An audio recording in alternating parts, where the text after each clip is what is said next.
Good morning, ladies and gentlemen. Welcome to Professor Ming's Strategic Insights.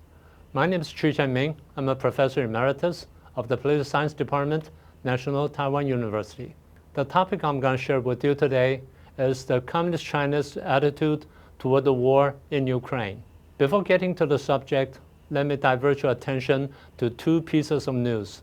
The first one is the naval exercises between China and Russia. Each of them dispatched a special task force fleet to the water north of Japan and Korea. After they met, they navigate along southbound and enter into one of the Japan's straits and enter into West Pacific Ocean to the east of Taiwan. And they continue southbound, enter into South China Sea, and they will have more exercises there. That's the first news. Secondly, China sent some of its army to Belarus to join force with the Belarusian army to hold what they call counter-terrorist operation. The location is fairly close to both Polish and Ukrainian borders. And the explanations offered by international commentators are basically as China's response to two events. The first one is about the 29 countries strong naval exercises led by the United States in South China Sea and nearby waters. This is what they call RIMPAC. And second is China's response to the NATO summit. They knew in advance that in the summit, NATO countries will condemn China for its assistance to the Russia war against Ukraine. Either way, it is considered China's response just signal to the West that they want to strengthen their support to Russia and Belarus in their war in Ukraine. Well, the explanation is basically correct, but incomplete. These are but short-term considerations. Behind the scene, Communist China has a long-term strategic calculations. Before getting to these long-term strategic calculations, let me tell you the story. You see the photo to my right-hand side? This well-known strategy book, The Art of War. It was authored by the famous孙臏. The story is not about孙臏. It's about his great-great-great-grandson by the name of Xiaoping. It's about 2,350 years ago, about the Warring State period. During that period, there were 7 major powers. And there was one power, the Qi state. And Xiaoping was one of the advisors to the Marshal Tianji of this Qi state.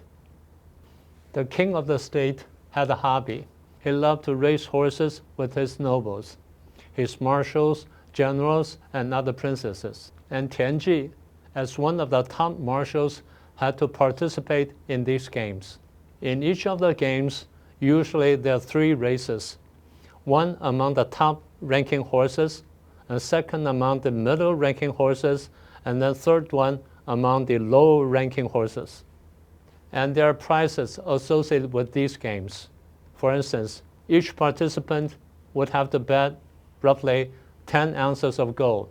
And the rule of the game is the winner takes all. So this time, as usual, Marshal Tianji participated in one of the games. And his advisor Xiaoping tagged along and observed the whole thing. Understandably, the king won all the races, and Tianji lost all the games. After returning home, Xiaoping told Tianji, "Go talk to the king tomorrow and ask for more games. I have a sure-to-win strategy for you." Tianji said, "Don't be kidding. Haven't you seen what happened to me today? I've lost 30 ounces of gold. That's a lot of money. I cannot afford to lose like that." Xiaoping said, "Don't worry. Trust me. I have a sure-to-win strategy for you." Tianji was skeptical, but he trusted Xiaoping. So he went to the king and asked for more games. The king bursted out laughing and said, "You got the money to burn, it's fine with me. I don't mind winning more gold from you. Let's have another game by next full moon." So a few days later, there was another game. Before the game, Tianji asked Xiaoping, "What's your strategy? What's your sure-to-win strategy? Tell me now." Xiaoping replied, "I watched the game very closely. Your horses weren't that inferior to those of the kings. You lost only by a distance of nose or two. So what I want you to do is to decorate your low-ranking horse beautifully, magnificently, as the top king, and to raise the top horses of the kings and other nobles. And then use your top-ranking horse to race against your middle-ranking horses, and your middle-ranking horse to race against your low-ranking horses. Tianji understood it immediately and said, what a brilliant idea. And Tianji followed his advice and won. He won with a score of 2-1. So he lost one race and won 2 more races. The king and other nobles were very surprised because it never happened before. And the king summoned Marshal Tianji and asked him for the reason. Tianji dared not lie to the king. And he told him that it was my advisor Sun Bin who told me to do this way. And the king, upon hearing that, was very surprised and summoned Sun Bin and talked to him and was awed by his talents and his thinking. And he appointed Sun Bin as a chief military advisor. In later years, Sun Bin helped out Marshal Tianji.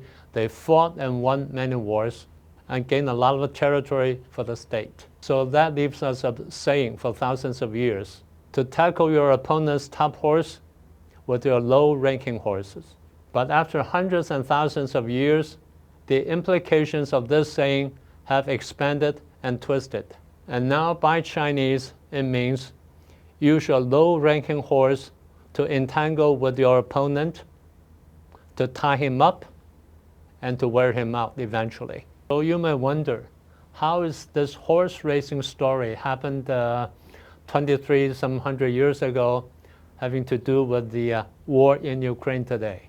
Well, let me give a background. In China's eyes, or in the eyes of the Communist China, it's been targeted by and contained by European countries and the United States in fields like trade, technology, finance, chips, and it got sanctioned, and they talked about de-risking against China. In addition, the United States strengthened and upgrade its alliances or pact or defense pact with many countries: Japan, South Korea, and the Philippines.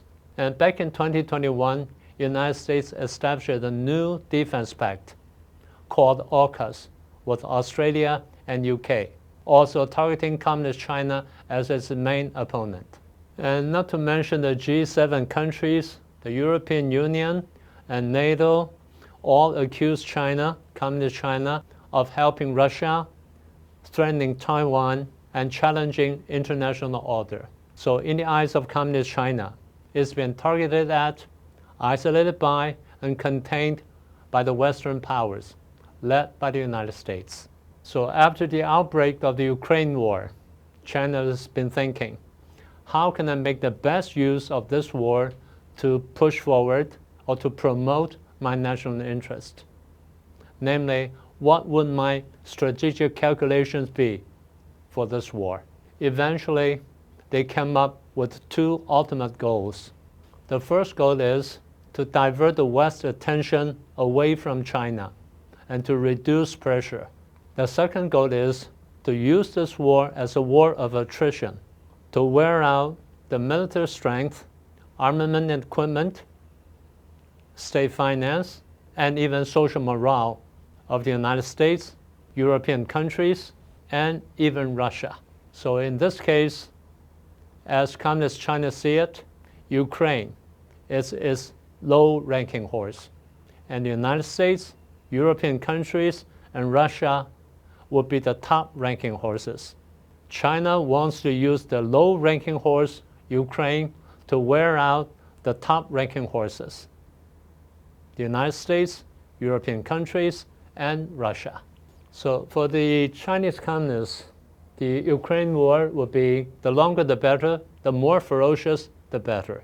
It would at best to become a protracted warfare and a warfare of attrition. And allow me to remind you, Communist China used this strategy before. Remember the Vietnam War? It lasted roughly from 1965 to 73-74. And in that case, Vietnam being the low-ranking horse, and the United States being the top-ranking horse. And eventually, the United States was worn out in areas like military strength, national finance, and even in social morale. So let's go back to the news I mentioned earlier.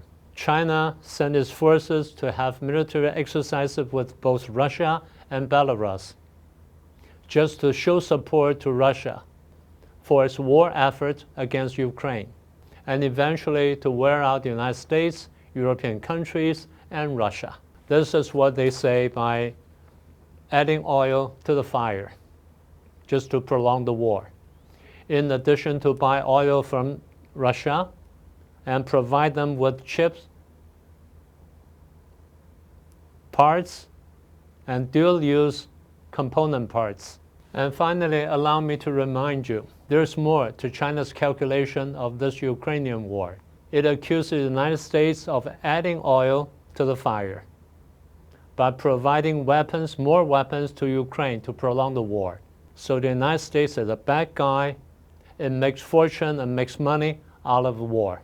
And Communist China in this way plays the role of a good guy, and it wants to harvest the fruit of international propaganda warfare. So this is the strategic calculation behind the Ukrainian war on the part of the Communist China. It wants to maximize its interest by referring to the horse race wisdom, which happened 2,500 years ago. And this is what I want to share with you today. I hope you like our program. I'll see you next time then.